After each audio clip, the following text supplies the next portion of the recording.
100% अंक आने पर भी नौकरी नहीं है और लेनी पड़ रही है कोर्ट की शरण। अब ऐसा समय आ गया है कि जब आप पूरे में से पूरे 100/100 भी मार्क्स ले आएंगे तब भी नौकरी मिलेगी या नहीं मिलेगी ये कंफर्म नहीं है। तो बच्चा इससे ज़्यादा क्या अब आपको जो है 100 में से 101 मार्क्स चाहिए? नहीं, ऐसा तो बिल्कुल संभव ही नहीं है। जितने का पेपर है जब उतने ही नंबर पर नौकरी नहीं है तो फिर अब तो भगवान भरोसे ही बात कही जा सकती है। देखते हैं क्या है पूरी खबर। देखिए यहाँ पर जो एक खबर है वो है 100% अंक फिर भी नौकरी नहीं, हाई कोर्ट की ली शरण। सामान्य श्रेणी की युवती को 100% अंक के बाद भी आरक्षण बना बाधा। तो आरक्षण ने कहीं ना कहीं ये दिक्कत पैदा की है और मामला कहाँ का है? ये हरियाणा का है। हरियाणा में यदि सामान्य श्रेणी का उम्मीदवार किसी नौकरी के लिए किसी भी प्रतियोगी परीक्षा की लिखित परीक्षा में 100% अंक प्राप्त करता है तो भी इस बात की गारंटी नहीं है कि उम्मीदवार का चयन किया जाएगा।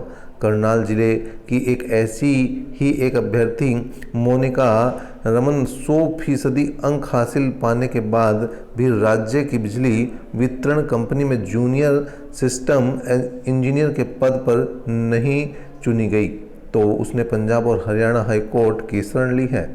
याचिके वकील राजेंद्र सिंह मलिक की दलील है कि सामाजिक आर्थिक मानदंडों पर आरक्षण प्रदान करने वाली हरियाणा सरकार की अधिसूचना संवैधानिक प्राविधानों के खिलाफ है जो योग्य उम्मीदवारों के बजाय अयोग्य को वरीयता देती है।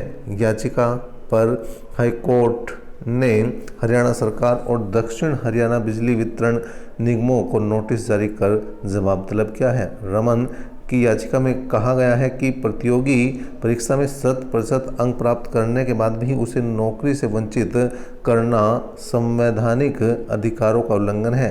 याचिका में कहा गया कि HSSC ने DHBVN के लिए जेईई के 146 पदों पर नियुक्ति के लिए विज्ञापन दिया और आपेक्षिक योग्यता निर्धारित की। चयन मापदंड के अनुसार 90 अंक की परीक्षा होनी थी और सामाजिक आर्थिक मापदंडों में आने वालों को 10 अंक दिए जाने थे। 27 फरवरी को वह लिखित परीक्षा के लिए उपस्थित हुई जो ऑनलाइन हुई और कुल 90 अंकों में से 90 अंक यहां पर हासिल किए। दस्तावेजों की जांच के उपरांत उसका नाम भी शामिल किया गया था, लेकिन 22 अप्रैल 2021 को अंतिम चयन सूची घोषित हुई तो उसका नाम नहीं था। पता चला कि चयन इसलिए नहीं हो सका क्योंकि सामान्य वर्ग के कट ऑफ 93 थे और सामान्य वर्ग के लिए प्रतीक्षा सूची जो है वेटिंग लिस्ट जो जारी की गई वो 92 अंक तक निर्धारित की गई। लेकिन राज्य सरकार द्वारा अपनाए गए सामाजिक आर्थिक मापदंडों के कारण याची को सूची में जगह नहीं मिल सकी। इस सूची के तहत उन उम्मीदवारों को अतिरिक्त 10 अंक दिए जाते हैं जो विधवा, अनाथ या उम्मीदवार के परिवार का कोई सदस्य सरकारी नौकरी में नहीं है। दूसरी तरफ याची की अपेक्षा लिखित परीक्षा में 84 से 89 तक अंक हासिल करने वालों का सामाजिक आर्थिक मानदंडों के तहत अतिरिक्त अंक देकर चयन कर लिया गया है। तो देखिए आज का समय ऐसा आ गया है कि अगर आप 100% अंक भी हासिल कर रहे हैं तब भी कंफर्म नहीं हो पा रहे हैं कि आपको नौकरी मिलेगी या नहीं।